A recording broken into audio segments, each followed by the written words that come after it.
Ya pas orang tanda tangan aja sih.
Yang hadir siapa aja?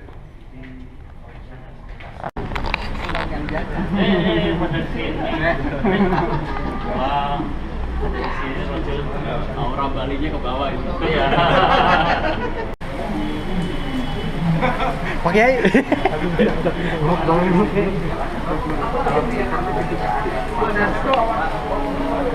Editor saya. Ada ide.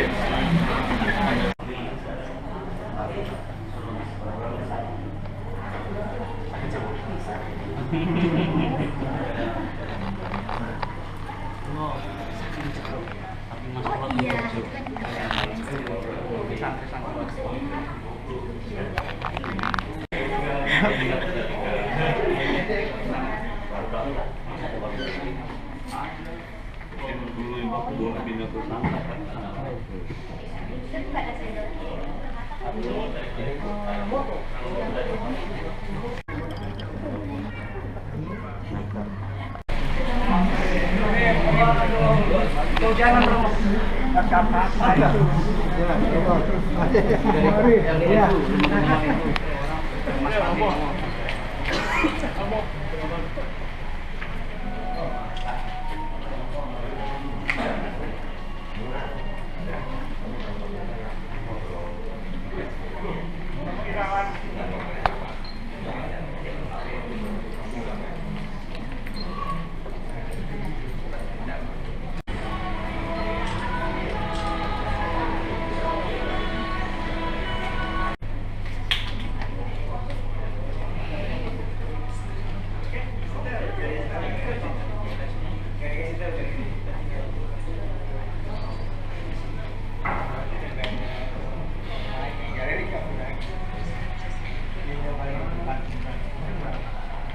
Oh, itu tuh.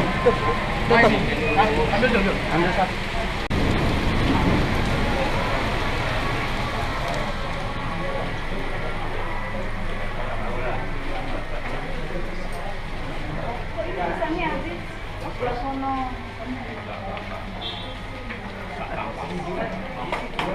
Tampak itu ada masih. Iya, ini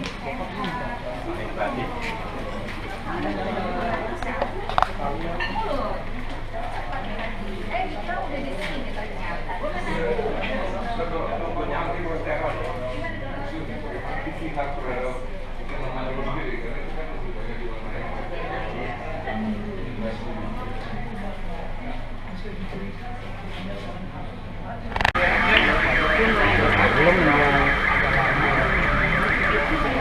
Enak ya, ada panitia dadakan.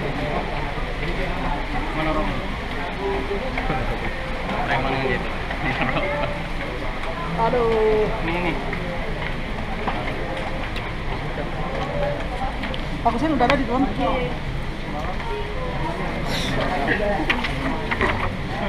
Warahmatullahi wabarakatuh. Yang terhormat Bapak Irawan Kaseno, Ketua Harian Dewan Kesenian Jakarta.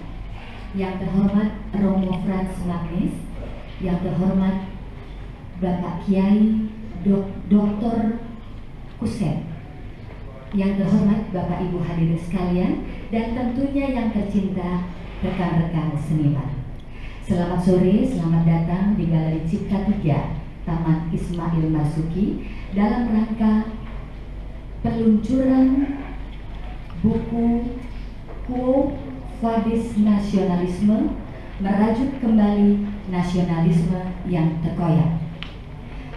Buku yang ke-6 ini patut diapresiasi karena buku ini berupaya mengingatkan kembali kepada pembaca untuk menanamkan kembali rasa nasionalisme kita kepada Indonesia yang saat ini sudah mulai luntur seiring dengan perkembangan waktu dan budaya. Buku Quo Vadis Nasionalisme adalah karya dari seorang intelektual muda NU dan Direktur Eksekutif Lembaga Kajian Strategis Bangsa. Buku ini, Quo Vadis ini dari bahasa Latin ya Mas ya, yang artinya kalau tadi saya tidak salah dengar adalah mau dibawa kemana, seperti judul lagu Armada ya, cuma mau dibawa kemana hubungan kita, tapi kalau ini mau dibawa kemana nasionalisme. Assalamualaikum warahmatullahi wabarakatuh. Saya tidak mau berpanjang lebar, saya sengaja bawa ini karena rasa kangen, rasa ingin. Seperti juga nasionalisme itu juga saya pikir sebuah rasa kangen, ya, karena muncul kemudian ketika ada kepentingan lain disimpan lagi, muncul lagi, terus dibicarakan lagi seperti itu. Dari penerbit kami tentunya bersyukur bisa menerbitkan buku yang mungkin bagi kebanyakan orang kurang seksi barangkali, ya. Tapi ini buku yang cukup berat, maka di internal kami sendiri waktu menerbitkan juga ada perbedaan pendapat, tapi ketika sampai hari ini terbit, kami sungguh bersyukur. Kami juga terima kasih kepada Bung Abdul Gabur yang mempercayakan kami sebagai penerbit. Kami juga berterima kasih kepada para pelukis yang pada sore hari ini meminjamkan tempat ini untuk kami. Ya, kami boleh kos juga di sini untuk melaunching buku ini. Terima kasih.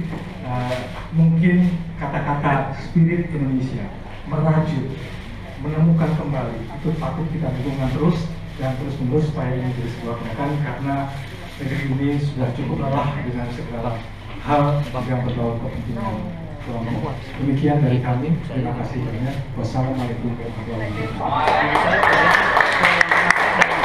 Penulis buku dengan bangga dipersilakan.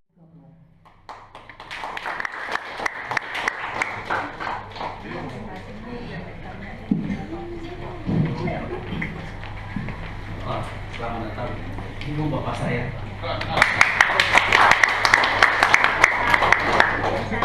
Assalamualaikum warahmatullahi wabarakatuh. Waalaikumsalam. Alhamdulillah, wabarakatuh. Salam nasional, salam sejahtera bagi kita semua, bagi bangsa kita. Semoga Allah selalu melindungi perjuangan bangsa ini. Pertama-tama dan tentu yang paling utama, marilah sama-sama kita panjatkan puji syukur terhadap Allah Subhanahu wa Ta'ala atas berkat rahmat.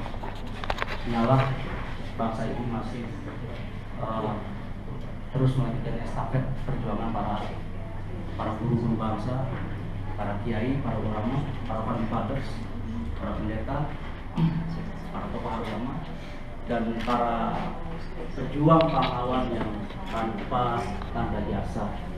Karena beliau-beliaulah kita masih bisa menghirup udara kemerdekaan Republik ini yang memang kian hari kian mengalami degradasi nilai-nilai, termasuk hilangnya jati diri bangsa. Karena sesungguhnya kehilangan terbesar dari bangsa kita ini bukanlah hanya sekedar kemerosotan di bidang ekonomi dan di bidang kehidupan yang lain, tapi yang paling hilang dari jati diri bangsa kita adalah jati diri bangsa kita sendiri. Hilang terbesar bangsa kita adalah Yang kedua, saya mengucapkan syukur atas kehadiran sahabat-sahabat saya sekalian, guru-guru saya, orang tua saya, sahabat saya, senior-senior saya. Kedatangan kalian merupakan bobot moral tersendiri bagi saya di dalam peluncuran buku Quo Vadis Nasionalisme, merajut kembali nasionalisme kita yang terkoyak. Sebelum saya lupa, di dalam buku ini sungguh-sungguhlah saya mensitir beberapa kalimat para pendiri bangsa, utamanya para pendiri Nahdlatul Ulama, Hadratus Syekh Kiai Haji Muhammad Hasyim Asy'ari. Beliau mengatakan di dalam fatwanya, ini tidak ada di hadis, tidak ada di Quran, di fatwa tentang bagaimana menjaga kemerdekaan yang baru saja diraih oleh bangsa kita sekitar 69 tahun yang lalu. Dengan kalimat hubbul waton minal iman, cinta terhadap tanah air sebagian dari iman. Jadi pertanyaannya, kalau sebagian saja tidak cinta dengan tanah airnya, merupakan keinginan kita juga hilang barangkali. Nah, kalimat inilah yang menjadi spirit perjuangan bangsa kita, utamanya para santri rakyat di Jawa Timur dengan resolusi jihad para ulama untuk mempertahankan kemerdekaan Republik di Indonesia. Nah, tugas selanjutnya sebagai generasi penerus sekaligus generasi pelurus perjuangan bangsa, kita harus kembali mencoba merajut nasionalisme kita yang, kalau bahasa saya, makin terkoyak. Dan hadirin sekalian juga sudah sangat mengetahui kenapa saya bilang terkoyak. Tidak untuk berpanjang lebar lagi, saya kira sekali lagi saya mengucapkan ribuan terima kasih kepada seluruh pihak, teman-teman panitia, terutama belahan jiwa penulis. Semoga kehadiran kita menjadi berkat dan rahmat tersendiri bagi keberlangsungan negara kesatuan Republik Indonesia. Saya harap ridhoilah, restuilah peluncuran buku ini, semoga menjadi hasanah dan cakrawala tersendiri bagi pemikiran pergerakan kebangsaan kita. Sekali lagi terima kasih. Wallahul muwaffiq ila aqwamit thoriq. Assalamualaikum warahmatullahi wabarakatuh. Mereka.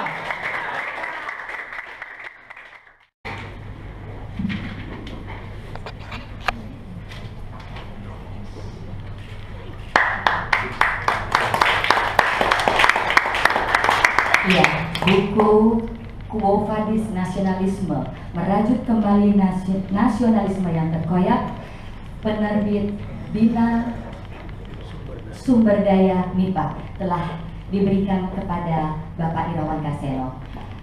Selamat datang Ibu Hartini Puspasari, betul? Ya.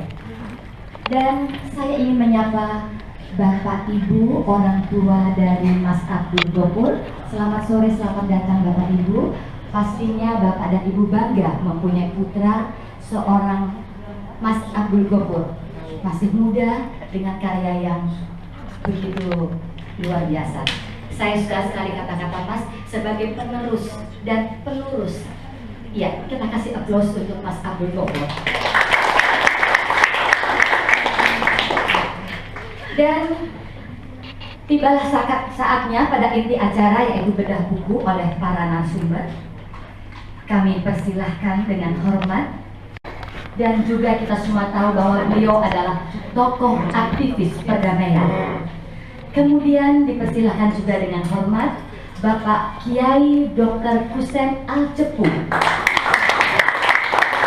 Wakil Rektor Institut Buddhistik Tawalik Jakarta, juga pimpinan Pondok Pesantren Modern At-Thoibin. Dan juga dipersilahkan dengan hormat Ibu Hardini Puspasari MSI, Presiden Direktur PT Imran Communication, juga Ketua Hubungan Luar Negeri HIPMI Pusat.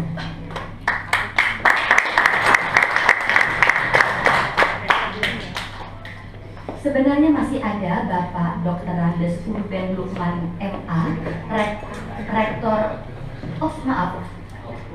Urhen, maaf saya salah sebut, saya ulangi, Bapak Dr. Randes Urhen Lukman MA, Rektor Universitas Ibnu Khaldun Jakarta. Susah sekali ya Mas ya ini namanya. Namun beliau belum hadir, betul Mas, belum hadir? Sedang dalam perjalanan, berarti kita tinggal saja. Ya. Dan masih ada lagi, sudah cukup ya. Bedah buku ini akan dimoderatori oleh Bapak Irawan Karseno, Ketua Umum Dewan Kesenian Jakarta. Dan langsung saja acara saya serahkan kepada saudara moderator Bapak Irawan Karseno. Silakan. Video Bang.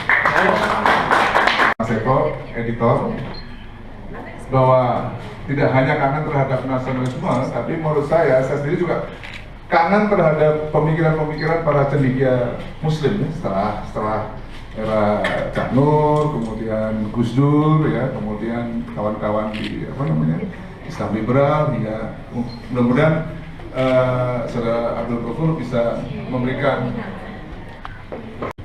ya, saya kira mungkin sekitar 5 menit. Monggo sekarang.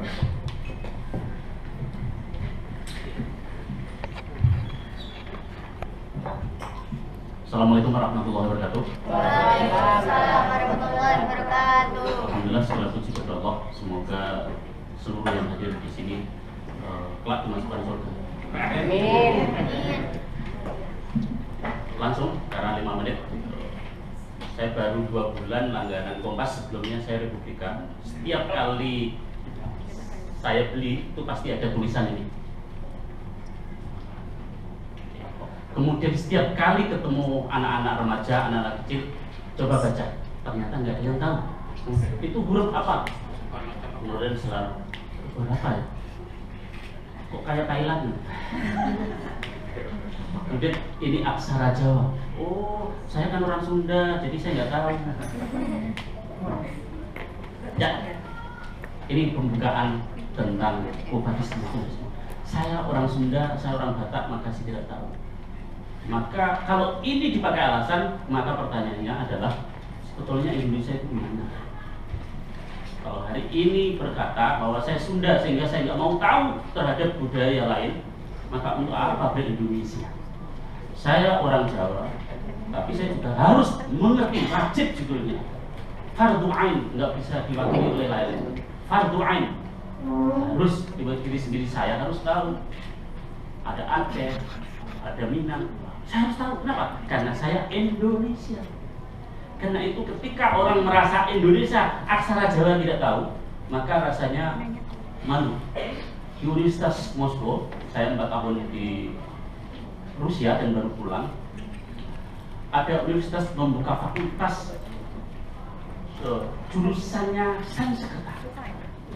Ada bahasa Ibrani, ada bahasa Smith, ada bahasa Babilonia yang orang-orang huruf-huruf sekarang itu udah nggak ada, tapi di Rusia ditemukan. Hari ini Kompas ini huruf Latin, tapi kok pada bisa baca, sementara Jawa tidak. Masihkah mengaku Indonesia? Rasanya malu. Karena itu pantas Mas Ghafur mempertanyakan nasionalisme. Kalau begitu tersisa waktu 2 menit. Ya. Beliau adalah bagian dari hubungan internasional dari himpunan pengusaha muda Indonesia. Nah, ini seksi, tidak aja, saya tidak soal ini Mbak, tapi maksud saya posisinya seksi, bahwa ini banyak, ini penting ya, usaha ekonomi itu penting, tapi banyak problem-problem seperti itu. Saya kira tidak hanya soal ekonomi, tapi juga soal bagaimana membela kepentingan yang lebih banyak kan, itu yang dipisahkan oleh, saya kira, Mas Abdul Ghafur. Monggo Mbak, silakan bicara dari perspektif mungkin dari bisnis gitu. Silakan Mbak. Assalamualaikum warahmatullahi wabarakatuh. Selamat sore Bapak dan Ibu, hadirin yang saya cintai. Terutama untuk Mas Ghafur, saya ucapkan selamat Mas Abdul Ghafur. Bangga saya bisa kenal sosok orang muda yang mempunyai pemikiran yang dalam mengenai nasionalisme. Saya hadir di sini untuk memberikan opini saya dari sisi entrepreneur. Kebetulan saya posisinya adalah Ketua Hubungan Internasional di Himpunan Pengusaha Muda Indonesia. Udah keliling-keliling ke ASEAN. Buku ini menjawab tantangan yang depan mata kita, yaitu ASEAN Economic Community, yang tahun ini akan kita hadapin sama-sama. Yang mana mungkin yang belum tahu atau yang mungkin sudah tahu, apa sih ASEAN Economic Community ini? Ya, apakah ini akan mengancam Indonesia? Ternyata jawabannya itu adalah nasionalisme. Kalau kita mencintai negeri ini, kita harus punya nasionalisme yang kuat, mencintai produk buatan Indonesia. Dan teman-teman mungkin di sini saya mengatakan bahwa ternyata kepanikan ini tidak hanya dirasakan oleh kita di Indonesia, tapi dirasakan juga sama teman-teman ASEAN ketika saya menghadiri mewakili Indonesia, khususnya HIPMI, dalam konferensi. Mereka juga panik, takut, wah Indonesia itu penduduknya 250 juta jiwa penduduk. Mereka cuma kecil aja kalau dibandingin Indonesia. Yang mereka rasakan adalah mereka takut Indonesia akan menyerang mereka. Tapi kita takut bangsa kita yang 250 juta jiwa cuma jadi target pasar market dari luar. Nah ini jadi seru ya, kita takut, mereka sebenarnya takut. Tapi sebenarnya saya ingin membuka satu paradigma baru, bahwa kita melihat ASEAN Economic Community dengan sesuatu yang positif. Yaitu pertama, tadi marketnya hanya 250 juta jiwa, karena ada ASEAN Economic Community menjadi 650 juta jiwa. Jadi ini adalah peluang untuk kita, karena teman-teman ya, kalau kita lihat, kalau ingat tahun 97, 98 waktu krisis ekonomi Indonesia, itu bukan sektor konglomerasi yang menolong Indonesia, tapi sektor UKM. UKM menjadi bagian daripada backbone ekonomi Indonesia. Nah, saat ini UKM di Indonesia tuh jumlahnya sudah 55 juta. Dan sebenarnya peluangnya masih banyak banget untuk teman-teman untuk memulai menjadi wirausaha. Nah, bagaimana menghadapi ASEAN Economic Community? Bagaimana kita meningkatkan produksi produk-produk? Jangan kita akhirnya tergantung sama Cina. Bagaimana kita memproduksi barang yang diproduksi oleh kita sendiri, dan kita mencintai produk yang dihasilkan oleh dalam negeri. Contohnya saya juga bangga, sini banyak yang pakai batik, karena batik adalah jati diri bangsa. Dan bagaimanapun juga itu juga tidak hanya warisan bangsa yang kita teruskan, tapi kan ekonomi para pengrajin juga akan tertolong dengan baik. Begitu juga yang saya pakai ini baju tenun. Nanti mungkin tenun ini hanya buat jadi pajangan atau kebaya, bisa dipakai baju pakaian sehari-hari. Tapi kalau dengan buku Mas Gofur ini yang banyak sekali yang diulas, saya ingat banget bangsa kita ini sekarang lagi menghadapi krisis loh. Krisis yang paling utama yaitu krisis karakter building nation kita itu SMS. Menurut saya, pandangan saya, apa sih SMS? Yaitu senang melihat susah, susah melihat senang.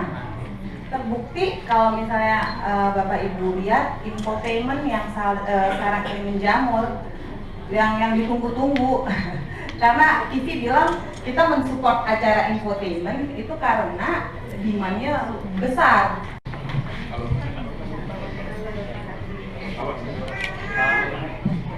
Selamat datang Pak Yanuar. Selamat datang Bapak Dr. Andes Urhen Lukman MA, Rektor Universitas Ibnu Khaldun Jakarta. Maaf Mas Irawan Kaseno, saya minta waktunya sedikit saja. Mohon untuk para hadirin, para undangan untuk tidak membuang sampah sembarangan,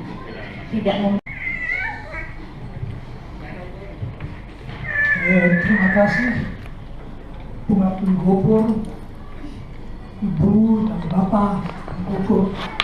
Saya merasa gembira dan terhormat diminta juga memberi beberapa catatan. Pak Irawan, Bu Ardini, Husein, Bapak Rektor. Buku ini menarik dan notabene enak dibaca karena terdiri dari tulisan-tulisan pendek, jadi tidak harus dibaca dari permulaan sampai akhir. Pilih saja dari daftar isi apa yang dikehendaki dan kita mendapat sorotan-sorotan ke masalah-masalah tertentu. Bagi saya juga menarik bahwa buku mengenai nasionalisme Indonesia yang ditulis oleh Gopur, seorang tokoh muda NU, ini sangat menarik. Itu membuktikan sesuatu yang saya kira sudah cukup jelas, bahwa sebuah paradigma yang masih saya dengar waktu saya datang 54 tahun yang lalu ke Indonesia, selalu disebut-sebutkan tidak benar, yaitu paradigma Islam nasionalis. Itu paradigma yang tahun 45 disuarakan. Soekarno mencoba yang mengatasinya dengan Nasakom dulu, tetapi Orde Baru lalu memainkan itu lagi. Saya ingat waktu mungkin tahun 61 saya baru ke Indonesia, baca buku dalam bahasa Belanda ditulis oleh Alers om een rode merdeka, diterjemahkan apakah merdeka merah atau hijau. Yang mau dia katakan Indonesia akan menjadi atau komunis atau Islamis. Kenyataannya dua-duanya tidak. Nah, tulisan seperti dan orang seperti Bung Gopur menunjukkan hal itu.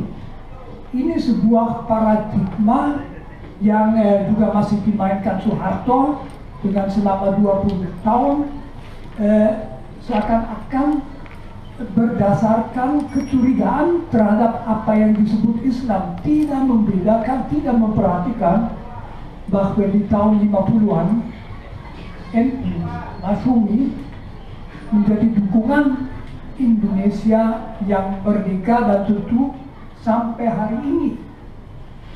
Jadi paradigma itu sangat keliru juga kalau kita melihat situasi di beberapa negara lain. Karena ada suatu kenyataan, nasionalisme Indonesia ternyata mantap dan bukan lemah. Saya berpendapat yang sakit sebetulnya bukan bangsa tetapi hanya elit. Menarik juga dalam segala kemelut sejak katakan saja bulan Juli nggak habis-habis kemelut politik, agama malah tidak memainkan peranan apapun. Tidak ada muncul di situ agama, itu hanya orang-orang di atas. Pokoknya rebutan rezeki, padahal rezeki yang punya rakyat. Itu masalahnya. Tetapi tahun 98 banyak diomongkan di seminar-seminar bahaya disintegrasi, orang bilang Uni Soviet, Yugoslavia. Ternyata tidak. Memang kita punya masalah konflik juga. Biasanya konflik itu dengan tetangga, konflik etnik atau bahkan di seberang jalan. Misalnya di Manggarai, sebelah selatan, sebelah utara kereta api, itu bisa saling perang. Menjadi gawat tentu setiap kali agama masuk, ya agama menjadi lalu dipakai untuk memompa, tapi sebetulnya bukan konflik agama dan bukan konflik nasionalis. Memang kita punya masalah di Papua dan semoga Aceh sudah di atas dan kuat. Jadi buku ini menunjukkan perang Islam di negara ini. Saya merasa itu ada alasan. Kalau kita melihat sejarah Indonesia atau sejarah pertumbuhan kesadaran Indonesia, maka kelihatan kebangkitan Islam Indonesia adalah bagian integral kebangkitan nasional Indonesia.